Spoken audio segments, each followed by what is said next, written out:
সরকার সেই পূর্বের ফ্যাসিস্ট হাসিনা সরকারের মতো আচরণ করছে।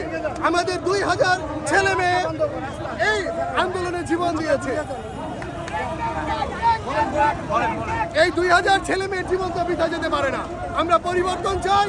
আমরা চাই যখন যেখানে যে অন্যায় করতে তার প্রতিকার সেই সময়ই করতে হবে। এই সরকারের আমরা যে বর্তমানে স্বরাষ্ট্র উপদেষ্টা আছেন তিনি কাজটা অত্যন্ত বিলম্ব করছেন এবং তিনি আমাদেরকে টেস্ট ম্যাচ খেলার মতো আমাদের সাথে আচরণ করছেন। তিনি যে আচরণ করছেন সেই আচরণে বোঝা যাচ্ছে গণ অধিকার পরিষদকে শেষ করে দেওয়ার একটি নীল নকশা উনি বাস্তবায়ন করতে চাচ্ছে। তার বাস্তবায়ন আমরা করতে দেব না। ধন্যবাদ।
কি করবেন সব খালি মিডিয়া ভাই জান না ভাই জান